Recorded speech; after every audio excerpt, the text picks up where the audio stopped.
Tsumma kana minal ladzina amanu, kemudian dia termasuk orang-orang yang beriman. Wa tawasau bis sabr, dan saling berpesan, saling berwasiat untuk bersabar. Wa tawasau bil marhamah, dan saling berpesan dan berwasiat untuk saling berkasih sayang. Dalam ayat ini kemarin kita sebutkan ada 3 pembahasan, 3 penggalan. Yang pertama adalah tsumma kana minal ladzina amanu. Dalam penggalan ini Allah Subhanahu wa taala menyebutkan bahwa syarat orang itu diterima amalnya di sisi Allah Subhanahu wa taala adalah apabila amalan itu dilandasi keimanan kepada Allah Subhanahu wa taala. Tsumma kana minal ladzina amanu. Setelah Allah menyebutkan tentang perintah atau tentang aqabah, yang pertama fakku raqabah, membebaskan budak, kemudian membantu dalam kondisi paceklik, membantu anak yatim, membantu fakir miskin. Kemudian Allah mengatakan orang itu termasuk di antara orang yang beriman. Sehingga para ulama menjelaskan bahwa amalan-amalan di atas tersebut akan mendatangkan pahala di sisi Allah Subhanahu wa taala di akhirat kelak apabila dilandasi oleh keimanan kepada Allah dan Rasulnya. Kemudian yang kedua, penggalan yang kedua, wa tawasau bis sabr. Allah taala menyebutkan di antara sifat orang yang beriman adalah saling menasihati untuk bersabar, saling memberi nasihat, saling mengingatkan satu sama lain untuk bersabar. Jadi ada wasiat yang sangat penting yang Allah isyaratkan di dalam ayat ini, yaitu wasiat untuk bersabar. Kemarin kita sebutkan kedudukan sabar yang sangat tinggi, sehingga Allah sebutkan dalam ayat ini. Kemudian pada kesempatan kali ini kita akan menyelesaikan potongan yang ketiga, yaitu wa tawasau bil marhamah. Wa tawasau bil marhamah, dan mereka saling berpesan dan berwasiat untuk saling menyayangi. Marhamah dari kata rahmah, marhamah, rahima yarhamu rahmatan wa marhamatan, yang artinya adalah kasih sayang. Kalau dalam bahasa kita sering diartikan kasih sayang. Di antara sifat orang-orang yang beriman yang Allah sebutkan dalam ayat ini adalah mereka saling mengingatkan satu sama lain agar saling berkasih sayang, agar mereka memberikan kasih sayang. Dijelaskan oleh para ulama, maksudnya adalah kasih sayang terhadap sesama makhluk, kasih sayang terhadap sesama makhluk yang ada di muka bumi. Jemaah dimuliakan Allah Subhanahu wa taala, ayat ini menunjukkan betapa agung dan tingginya kedudukan sifat rahmah, sifat kasih sayang. Sifat rahmah atau memberikan kasih sayang ini merupakan salah satu di antara sifat-sifat yang sangat tinggi, sifat yang paling mulia yang harus dimiliki oleh setiap mukmin, yang harus dimiliki dan dijadikan sifat oleh orang-orang yang beriman kepada Allah Ta'ala dan Rasulnya Shallallahu Alaihi Wasallam. Kita sering mendengar tentang istilah Islam yang rahmatan lil alamin, atau Islam itu adalah rahmatan lil alamin, yang artinya bahwa agama Islam atau ajaran Islam yang dibawa oleh Nabi Muhammad SAW membawa rahmat untuk alam semesta. Agama Islam dan seluruh syariatnya, seluruh tuntunannya dan ajarannya yang Allah turunkan kepada Nabi kita Muhammad SAW kemudian disampaikan oleh beliau Nabi Muhammad SAW kepada umatnya. Semua ajaran itu membawa rahmat, membawa kasih sayang untuk alam semesta, untuk seluruh makhluk.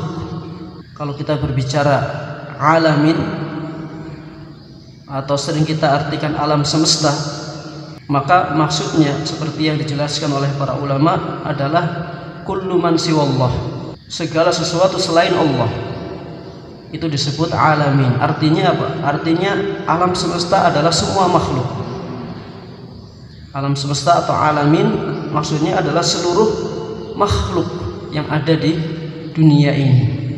Karena ya selain Allah Ta'ala semuanya adalah makhluk ciptaan Allah Subhanahu wa Ta'ala.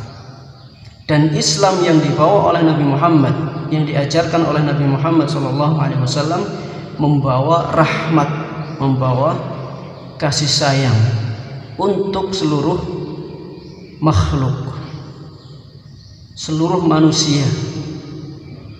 Yang pertama seluruh manusia, baik yang mukmin maupun yang kafir. Jadi Islam itu menjadi rahmat untuk pemeluknya sendiri, jelas untuk kaum mukminin. Enggak hanya terbatas untuk orang-orang mukmin saja, tapi Islam itu juga rahmatan lil kafirin, juga membawa rahmat untuk orang-orang kafir yang tidak beriman. Jadi yang terkena imbas kasih sayang atau rahmat dari syariat Islam bukan hanya orang-orang mukmin saja, tapi orang kafir juga merasakan. Itu terbukti asalkan diterapkan padanya hukum dan syariat Islam. Dan itu dirasakan oleh orang-orang kafir zaman dahulu, di zaman para sahabat radhiyallahu anhum ajma'in. Ketika para sahabat mulai menyebarkan Islam, tersebar ke wilayah-wilayah sekitar Arab, sekitar Jazirah Arab, bahkan sampai wilayah Eropa di zaman dahulu, maka orang-orang kafir, orang-orang Kristen, orang-orang ahlul kitab yang mereka hidup di bawah naungan pemerintahan Islam, mereka hidup dengan kehidupan yang penuh kedamaian. Mereka baru merasakan nikmatnya hidup damai yang baru mereka rasakan ketika mereka hidup di bawah kepemimpinan Islam, padahal mereka tidak masuk Islam. Seperti diungkapkan oleh sebagian mereka, oleh penduduk Mesir pada saat itu, mereka mengatakan, kami nggak pernah merasakan kedamaian sebelum datangnya Islam kepada kami. Jadi negara Mesir itu sebelum dikuasai oleh kaum muslimin, rajanya adalah dari kalangan orang-orang Nasrani, dan rakyatnya juga kebanyakan dari kalangan orang-orang Nasrani. Tapi rajanya zalim. Ternyata raja yang memimpin mereka, walaupun seagama dengan mereka, tapi mereka berbuat zalim kepada rakyat. Kemudian ketika rajanya dilengsarkan oleh kaum muslimin, diperangi dan digantikan dengan kepemimpinan kaum muslimin, rakyatnya baru mereka merasakan hidup damai, walaupun mereka masih di atas agama mereka yang lama. Masih sebagian Rasul nggak harus masuk Islam, tapi sudah merasakan tentang rahmatnya atau kasih sayang yang dibawa oleh ajaran Islam. Ini sebagai satu contoh rahmatan lil alamin. Nggak hanya manusia, Islam juga membawa ajaran yang menyebarkan rahmat untuk makhluk yang lain, binatang,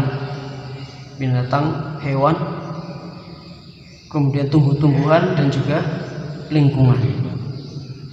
Maka jika seandainya semua manusia menerapkan dan menjalankan syariat Islam, maka tidak akan ada kezaliman dan kerusakan yang terjadi di muka bumi.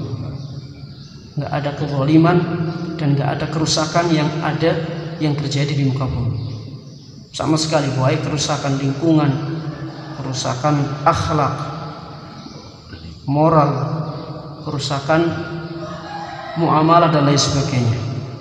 Tidak ada kezaliman, tidak ada orang yang kehilangan haknya kalau kembali kepada syariat Islam. Dan ini kalau kita mau memandang dengan adil, dengan jujur, bukan pandangan-pandangan yang mengandung unsur kebencian. Kalau orang-orang yang mengatakan Islam itu keras, Islam itu kejam dan seterusnya, itu kan pandangan-pandangan yang mengandung unsur kebencian atau berasal dari kebencian. Pandangan-pandangan seperti itu bahkan Rasul pun dikatakan oleh orang-orang sebagai pendusta, sebagai penyihir, penyair yang majnun, gila dan seterusnya.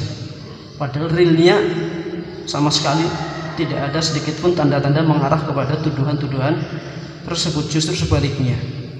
Tapi namanya orang benci, ya apapun akan menjadi ungkapan. Nah, kalau kita insaf, kita mau jujur melihat kepada syariat Islam, maka semuanya betul-betul membawa kepada kehidupan yang baik, kehidupan yang penuh dengan kasih sayang, kehidupan yang rahmatan lil alamin. Itu makna dari istilah Islam, rahmatan lil alamin.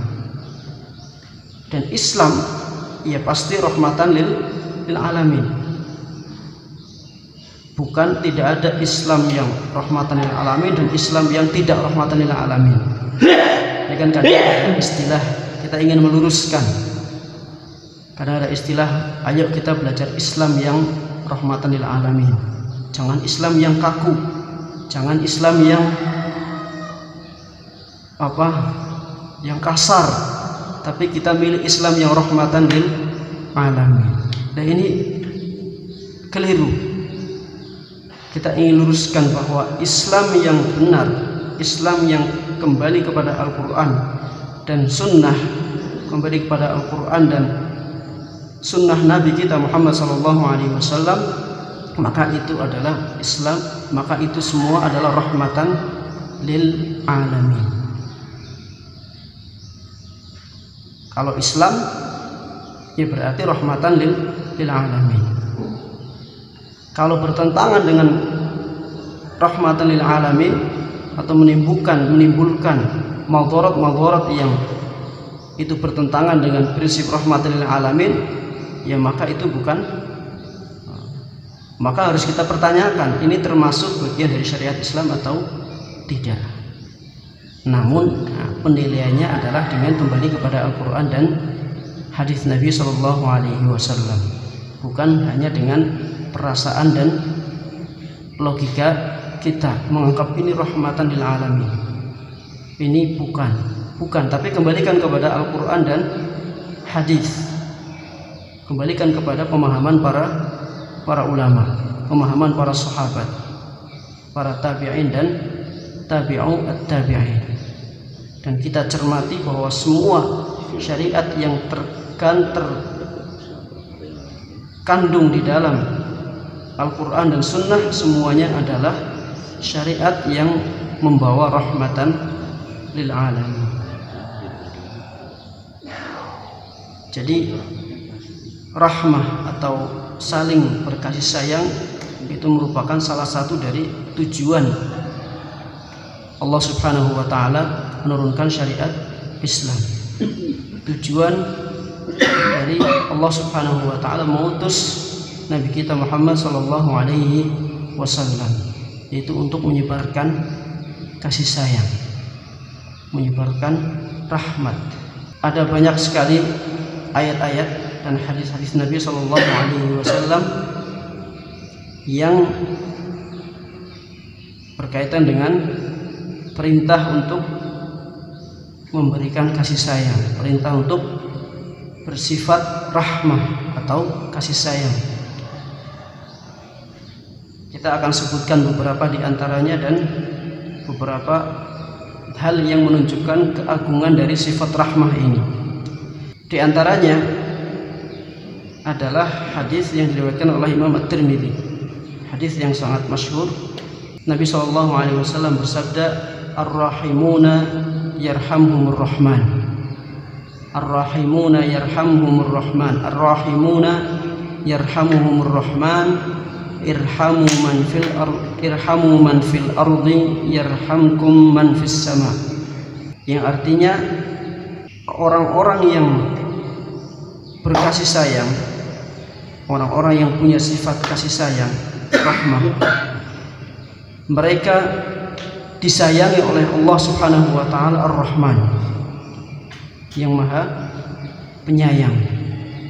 Orang-orang yang punya sifat rahmah dalam dirinya, orang-orang yang punya sifat kasih sayang di dalam dirinya, mereka akan dirahmati, artinya diberikan kasih, disayangi oleh Allah Subhanahu wa taala Ar-Rahman yang Maha Pengasih. Irhamu man fil ardi, kata Nabi sallallahu alaihi wasallam, irhamu man fil ardi, sayangilah orang yang ada di muka bumi, sayangilah siapapun yang ada di muka bumi. Berarti ini umum, siapa saja, baik dia mukmin ataupun orang kafir, diberikan rahmah.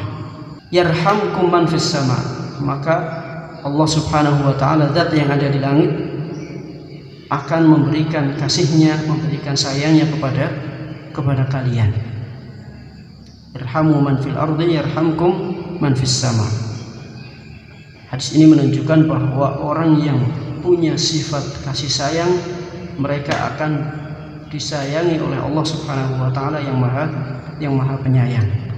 Bahkan Allah Subhanahu wa taala juga memerintahkan agar manusia ini berkasih sayang, bukan hanya terhadap sesama manusia seperti yang kita sebutkan tadi.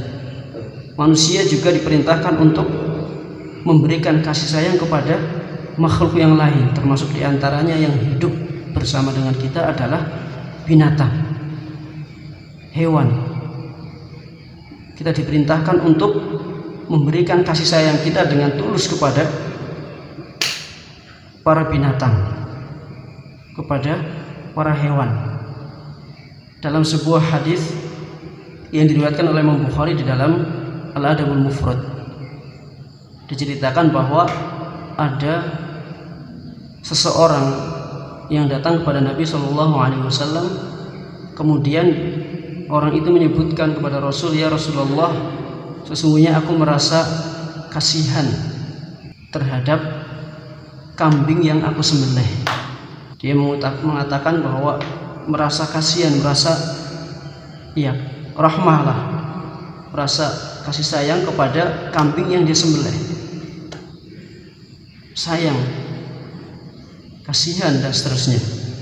Maka Nabi Shallallahu Alaihi Wasallam mengatakan, "Wasyatu in rahimtaha rahimakallah, wasyatu in rahimtaha rahimakallah." Dan kambing itu kalau engkau menyayanginya, artinya kasih sayangmu kepada kambing itu, rahimakallah, menjadikan Allah sayang kepada dirimu. Kambing itu jika kamu berkasih sayang atau punya sifat rahmah, memberikan kasih sayang kepada kambing, artinya ya kita perlakukan kambing itu dengan baik. Jangan biarkan dia kelaparan. Kemudian ketika menyembelih pun sesuai dengan arahan dari Nabi Shallallahu Alaihi Wasallam. Dalam hadis yang sahih Nabi mengatakan, idza dzabhtum fa ahsinu dzibhah, atau kama qala, apabila kalian menyembelih maka sembelihlah dengan cara yang baik. Fa ahsinu adzibhah, sembelih dengan cara yang paling baik. Cara yang baik ya cara yang tidak menyiksa. Dengan beliau memberikan arahan berikutnya, falyuhidda ahadukum syafratahu, maka hendaknya menggunakan pisau yang tajam supaya penderitanya semakin ringan ketika kambing itu disembelih. Dalam menyembelih, dalam membunuh pun, dalam tanda kutip membunuh pun harus membunuh dengan cara yang paling baik. Itu bentuk rahmat kita kepada binatang. Kepada orang kafir pun sama. Idza qataltum fa ahsinul qitlah.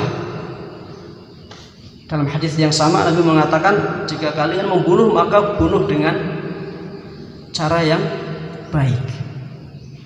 Ahsinu al-qitlah. Membunuh apa saja? Membunuh hewan, membunuh ular, membunuh tikus, membunuh cicak. Bahkan ketika dalam kondisi perang membunuh lawan orang kafir, maka kita diperintahkan untuk membunuh dengan cara yang paling baik, sebagai bentuk perwujudan dari rahmah, kasih sayang. Ya, bunuh dengan cara yang paling cepat, bunuh dengan cara yang paling cepat dan paling sedikit penderitaannya. Ini salah satu bentuk tadi juga rahmatan lil alamin. Kita diperintahkan untuk memberikan kasih sayang kepada seluruh umat manusia dan seluruh makhluk yang ada di muka bumi. Ya, termasuk lingkungan. Itu semua syariat Islam mengajarkan kita untuk menjaga lingkungan ini dari kerusakan-kerusakan. Jamaah dirahmati Allah Subhanahu wa taala, di antara hal yang menunjukkan bahwa sifat rahmah atau sifat marhamah, sehingga dalam ayat ini Allah perintahkan kita untuk saling mengingatkan satu dengan yang lain agar kita berkasih sayang, agar kita punya sifat rahmah. Yang paling utama, yang paling pertama adalah karena sifat rahmat itu adalah salah satu dari sifat yang dimiliki oleh Allah Subhanahu wa taala. Ini kisah sifat kasih sayang atau rahmat merupakan salah satu dari sifat-sifat Allah Subhanahu wa taala yang sempurna, sifat yang tinggi. Yang pasti semua sifat yang dimiliki Allah adalah sifat-sifat yang baik dan sifat-sifat yang menunjukkan kesempurnaan. Dan kesempurnaan rahmat Allah Subhanahu wa taala meliputi seluruh makhluknya, meliputi seluruh makhluk. Rahmat atau kasih sayang yang sempurna yang ditunjukkan di dalam dua nama yang setiap hari kita baca berulang-ulang dalam surat Al-Fatihah, Ar-Rahman dan Ar-Rahim. Ar-Rahman Ar-Rahim, bahkan dalam basmalah, Bismillahirrahmanirrahim. Dua nama yang indah yang dimiliki Allah Subhanahu wa taala, Ar-Rahman dan Ar-Rahim.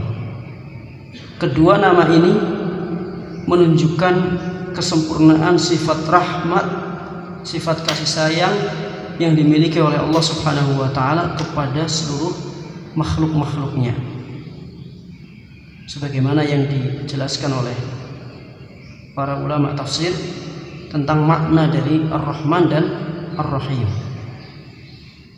Kata para ulama, Ar-Rahman itu maknanya adalah zat yang memiliki sifat rahmah yang umum, dzur rahmati al-ammah, li jami'i al-makhluqat. Zat yang maha penyayang terhadap seluruh makhluk. Sifat sayang yang sifatnya umum, yang meliputi seluruh makhluk, muslim maupun kafir, manusia maupun binatang, tumbuh-tumbuhan dan lain sebagainya, yang bentuknya adalah rizki dunia, diberikan makan, diberikan kehidupan, diberikan rizki masing-masing, diberikan kesejahteraan dalam hidup. Ini adalah rahmat yang umum, rahmat yang menyeluruh yang Allah berikan kepada semua makhluk tanpa terkecuali. Semua makhluk yang hidup di muka bumi pasti mendapatkan rahmat dari Allah Subhanahu wa ta'ala. Namun rahmat yang sifatnya ammah, rahmat yang menyeluruh.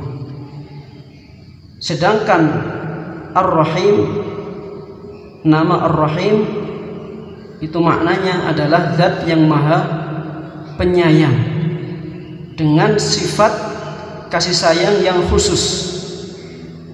Ar-Rahmatil Khassah, rahmat yang khusus. Artinya hanya Allah berikan kepada sebagian umat.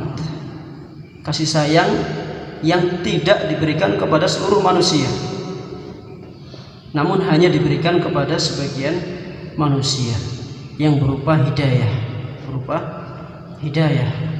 berupa taufik untuk mendapatkan petunjuk, mendapatkan hidayah, menerima ajaran Islam, menerima ajaran Islam yang dibawa oleh Nabi Muhammad SAW.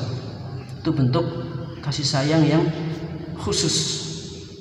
Allah bukakan hati, Allah jadikan orang itu beriman, menerima ajaran Islam, yang itu akan mengantarkan kepada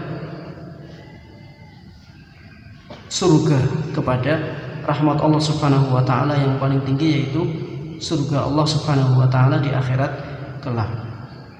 Ini sifat rahmat yang dimiliki oleh Allah Subhanahu wa ta'ala. Jadi ada rahmat umum, ada rahmat khusus. Rahmat umum yang menyeluruh kepada semua makhluk tanpa terkecuali, kemudian rahmat khusus yang berupa hidayah dan taufik di dunia. Rahmat khusus ini di dunia berupa hidayah dan taufik dari Allah Subhanahu wa ta'ala. Dan rahmat inilah yang akan dibawa sampai akhirat. Artinya di akhirat itu hanya orang-orang yang beriman di dunia yang mereka mendapatkan rahmat, dan dengan rahmat itu mereka akan dimasukkan ke dalam surga Allah Subhanahu wa ta'ala. Ini yang pertama, bahwa sifat rahmat dan kasih sayang merupakan salah satu di antara sifat-sifat kesempurnaan yang dimiliki oleh Allah Subhanahu wa ta'ala. Yang sudah pasti itu pasti sifat yang baik. Pasti semua sifat yang dimiliki Allah adalah sifat yang baik dan sempurna. Sehingga di antara bukti kesempurnaan manusia, atau salah satu ciri dan tanda kesempurnaan hamba, adalah dia mensifati dirinya dengan sifat kasih sayang. Dia mempunyai sifat kasih sayang. Dan itu akan dicontohkan pada yang kedua. Di antara hal yang menunjukkan agungnya sifat rahmat adalah sifat rahmat ini merupakan salah satu sifat yang paling menonjol pada Nabi kita Muhammad SAW. Jadi sifat rahmah, sifat kasih sayang itu merupakan salah satu sifat yang paling menonjol, paling nampak pada diri dan kepribadian Nabi kita Muhammad SAW. Bahkan beliau dijuluki sebagai Nabiyur Rahmah. Beliau menamakan dirinya dengan wahyu dari Allah Subhanahu wa ta'ala, tentunya dengan julukan Nabiyur Rahmah, Nabi yang membawa rahmat. Dalam sebuah hadis yang diriwayatkan oleh Imam Bukhari, dan selainnya. Dari sahabat Abu Musa al-Ash'ari radhiyallahu anhu, kata Abu Musa al-Ash'ari, kana Rasulullah sallallahu alaihi wasallam yusammi lana nafsahu Asma. Dahulu Rasulullah sallallahu alaihi wasallam menamakan dirinya dengan beberapa nama, dengan beberapa julukan atau panggilan. Faqala, maka Nabi sallallahu alaihi wasallam bersabda, ana Muhammad, aku adalah Muhammad, wa Ahmad, dan Ahmad, aku adalah Muhammad. Kemudian nama lainnya adalah Ahmad, wal Muqaffi, kemudian diantara julukan beliau adalah al Muqaffi, wal Hashir, kemudian al Hashir, wa Nabiyyut Taubah, dan Nabiyyut At-Taubah, dan yang terakhir adalah wa Nabiyyur Rahmah, dan aku adalah Nabiyyur Rahmah. Ini yang terakhir yang menjadi pembahasan kita, Nabiyyur Rahmah. Beliau adalah seorang Nabiyyur Rahmah, nabi yang membawa rahmat, dan itu ditunjukkan, dibuktikan dalam perilaku dan sikap dan sifat yang ditunjukkan oleh Nabi kita Muhammad SAW. Semuanya menunjukkan sifat rahmah yang sangat tinggi. Bahkan Allah Subhanahu wa Ta'ala menyebutkan dalam surat At-Taubah, Allah Ta'ala menyebutkan langsung tentang di antara sifat Nabi Muhammad SAW adalah sifat rahmah. Dalam surat At-Taubah ayat 128, At-Taubah ayat 128, Allah Ta'ala berfirman, laqad ja'akum rasulun min anfusikum azizun alaihi ma anittum harisun alaikum bil mu'minina raufur rahim. Yang artinya telah datang kepada kalian, sungguh telah datang kepada kalian rasulun, seorang rasul, min anfusikum, dari diri kalian sendiri, artinya dari jenis kalian. Telah datang seorang rasul dari jenis kalian. Ini banyak penafsiran di antara para ulama, di antaranya dari kalangan manusia seperti kalian.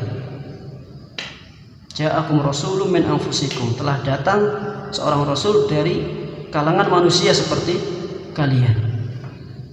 Ada yang mengatakan dari kalangan kalian sendiri, maksudnya dari kabilah kalian, dari orang yang ada, yang hidup di tengah-tengah kalian, bukan pendatang, tapi orang yang hidup di tengah-tengah kalian. Azizun alaihi ma anittum, rasul itu di antara sifat yang dia miliki adalah merasakan berat terhadap penderitaan yang menimpa kalian. Beliau Nabi Muhammad SAW ikut merasakan penderitaan yang diderita oleh kalian. Ini diantara sifat Nabi Muhammad yang menunjukkan kasih sayang. Ketika ada salah satu umatnya yang menderita, maka beliau ikut merasakan penderitaannya. Beliau ikut merasa sedih dengan penderitaan yang dihadapi oleh kaum muslimin. Ya, contohnya seperti di awal-awal beliau berdakwah, banyak kaum muslimin yang disiksa oleh orang-orang kafir, dan itu sangat berat dirasakan oleh Nabi kita Muhammad SAW. Harisun alaikum, kemudian sifat yang kedua yang dimiliki oleh Rasul tersebut adalah harisun alaikum. Harisun alaikum, sangat bersungguh-sungguh untuk menyampaikan kebaikan kepada kalian. Haris artinya sangat sungguh-sungguh, orang yang bersungguh-sungguh, bersemangat, bersungguh-sungguh atas kalian. Maksudnya adalah bersungguh-sungguh dalam mengajarkan kebaikan kepada kalian, bersungguh-sungguh mengantarkan kalian kepada kebaikan. Beliau sungguh-sungguh dalam menyampaikan risalah Islam, menyampaikan ajaran-ajaran kebaikan.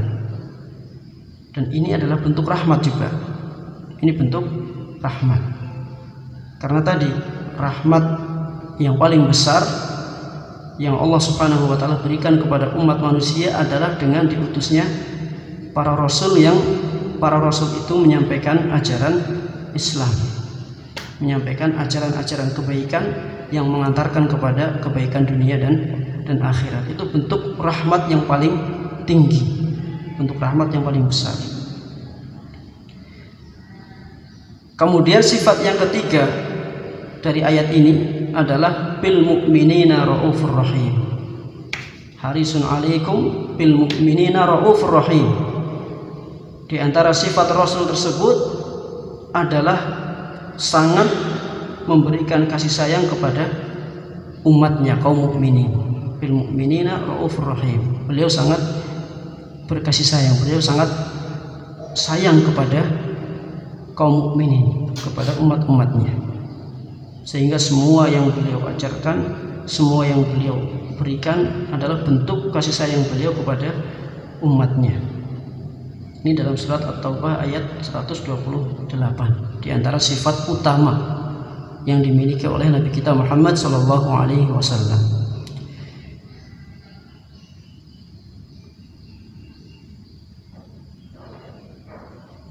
Kemudian contoh lain yang menunjukkan betapa besarnya sifat rahmat atau kasih sayang yang dimiliki oleh Nabi kita Muhammad SAW yang masih berkaitan dengan umatnya. Nabi SAW menyimpan doa yang mustajab, suatu doa yang mustajab yang nantinya akan menjadi syafaat bagi umatnya. Dan ini tidak dilakukan oleh nabi-nabi yang lain. Hanya Nabi Muhammad SAW yang melakukan ini, sebagaimana dalam hadis riwayat Muslim. Jadi Nabi Muhammad itu memberikan sayangnya kepada umatnya sampai beliau pikirkan bagaimana nasib mereka nanti di akhirat. Dalam hadis Muslim, Nabi SAW bersabda, likulli nabiyyin da'watun qad da'a biha fi ummatihi. Setiap nabi yang diutus oleh Allah Subhanahu wa taala, mereka punya doa yang mustajab, yang pasti akan dikabulkan oleh Allah Subhanahu wa taala. Qad da'a biha fi ummatihi. Dan setiap nabi itu sudah menyampaikan permohonannya kepada Allah Subhanahu wa taala untuk umatnya. Artinya, katakanlah misalnya satu kesempatan ini, walaupun doa para nabi semuanya mustajab, tapi ada satu doa khusus yang Allah Subhanahu wa taala hadiahkan, dan doa itu pasti mustajab, dan semua nabi itu sudah gunakan doa itu untuk umatnya.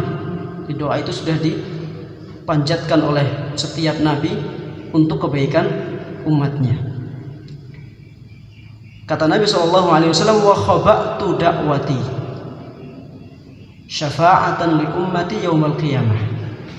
Kata Nabi SAW, wa khaba'tu da'wati, dan aku simpan doaku. Aku simpan doaku ini syafa'atan li ummati, sebagai syafaat nanti untuk umatku pada hari kiamat. Jadi beliau SAW sudah memikirkan bagaimana memberikan perlindungan, bagaimana memberikan penjagaan kepada umatnya sampai ketika mereka nanti masuk kepada hari kiamat. Karena beliau paham betul betapa ngerinya, betapa mengerikannya kejadian-kejadian pada hari kiamat nanti. Makanya beliau pun sudah siap-siap untuk menolong umatnya, sehingga beliau simpan doa beliau nanti ketika di akhirat. Doa itu akan beliau gunakan untuk menolong umat-umatnya. Syafa'atan li ummati yaumil qiyamah. Itu salah satu bentuk sayangnya beliau kepada kita semua. Sayangnya beliau kepada kita semua sebagai umatnya.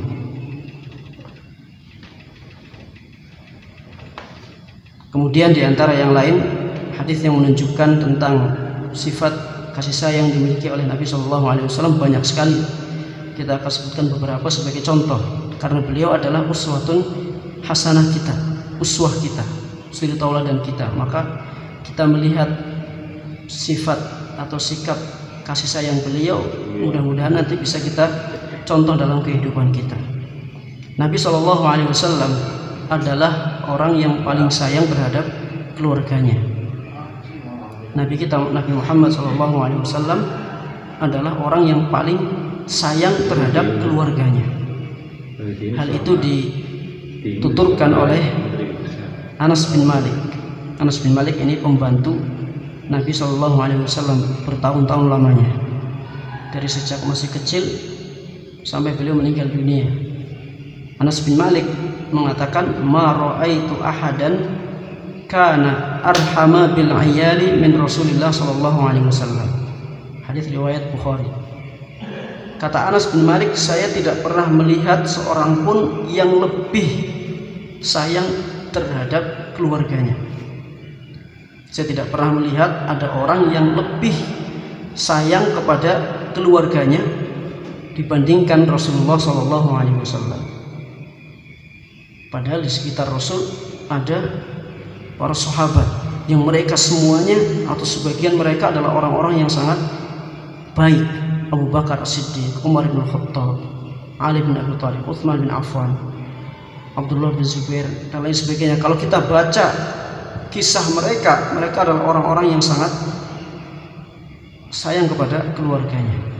Tapi Nabi SAW yang paling sayang di antara mereka. Kata Anas bin Malik, nggak ada orang yang lebih sayang kepada keluarganya daripada Rasulullah SAW.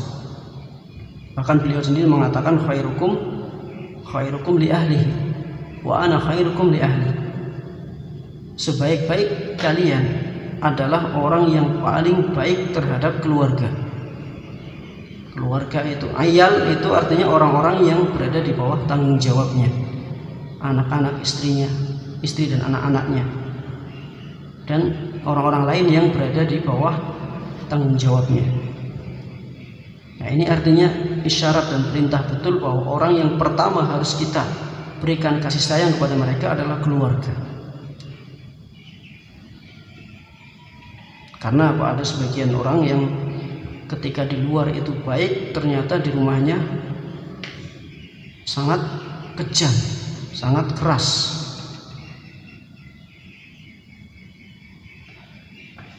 Ini tadi kita sebutkan di awal, kalau orang berpegang dengan syariat Islam maka semua manusia tidak ada yang terzalimi. Maka tidak ada istilah KDRT dalam rumah tangga. Tidak ada KDRT dalam rumah tangga. Ini menyelesaikan satu problem yang ada di masyarakat, yang ada di kalangan manusia. Problem banyaknya terjadi KDRT, kekerasan dalam rumah tangga. Ya, kalau berpegang dengan syariat Islam maka problem itu teratasi. Nggak akan ada orang yang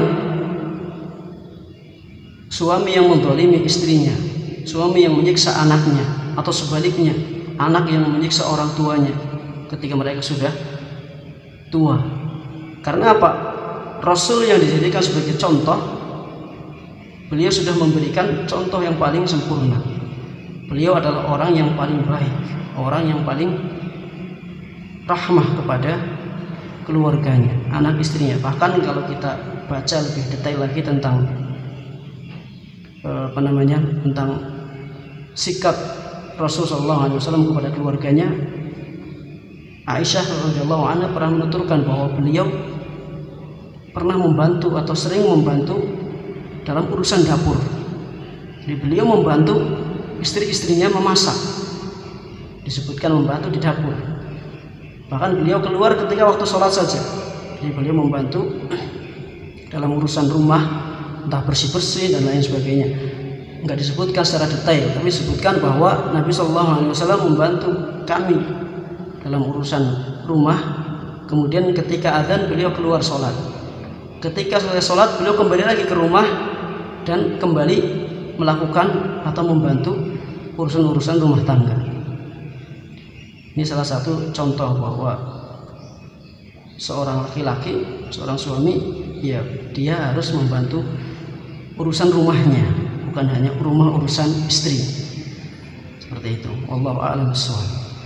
Kemudian satu lagi, salah satu hal yang menunjukkan sikap atau sifat kasih sayang yang dimiliki oleh Nabi SAW, dan itu tidak dilakukan oleh sebagian orang di zaman itu, yaitu Nabi SAW sering mencium cucunya. Nabi SAW sering mencium cucunya. Suatu hari beliau mencium Hasan bin Ali radhiyallahu anhu. Kemudian di samping beliau ada seseorang yang bernama Aqra' bin Habis. Aqra' bin Habis, ya sahabat, tapi dia mungkin dan riwayat lain disebutkan seorang Badui. Lalu Aqra' bin Habis ini mengatakan, saya punya 10 anak, ma qabaltu minhum ahadan, dan saya nggak pernah mencium seorang pun di antara mereka. Saya punya 10 anak, kata Aqra' bin Habis. Saya punya 10 orang anak dan saya tidak pernah mencium satu orang pun di antara mereka. Dalam hadis yang lain disebutkan dengan bahasa, kita ini nggak biasa nyium anak. Mempertanyakan, ya Rasul, apakah engkau menciumnya? Kami ini nggak mencium anak. Seakan-akan ingin menunjukkan kita ini nggak memanjakan anak. Kita ini nggak memanjakan anak dengan dengan sikap-sikap seperti itu. Orang ini mengatakan, saya punya 10 anak, nggak pernah satupun saya cium.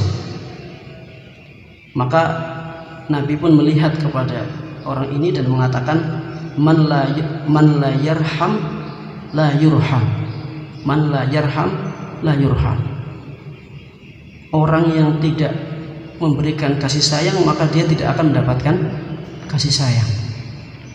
Orang yang tidak memberikan kasih sayang, maka dia tidak akan mendapatkan kasih sayang.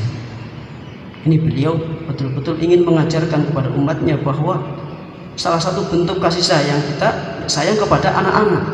Di antara bentuknya ya dicium, disayang, digendong, dan seterusnya. Dalam riwayat yang lain, beliau pernah sholat sambil menggendong Umamah, seorang anak kecil, cucunya yang bernama Umamah, digendong ketika sholat. Kemudian ketika ruku beliau letakkan, kemudian ketika berdiri beliau angkat lagi, gendong lagi. Ini salah satu contoh atau bentuk sifat kasih sayang yang dicontohkan oleh Nabi kita Muhammad SAW.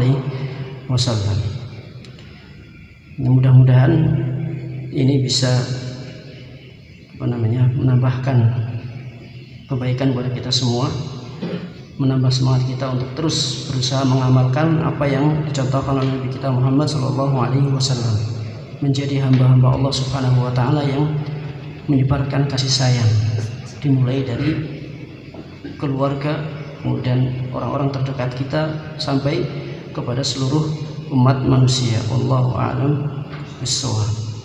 Demikian tafsir dari firman Allah Ta'ala, tsumma kana minal ladzina amanu wa tawasaw bis sabr wa tawasaw bil marhamah. Mudah-mudahan apa yang kita sampaikan bermanfaat.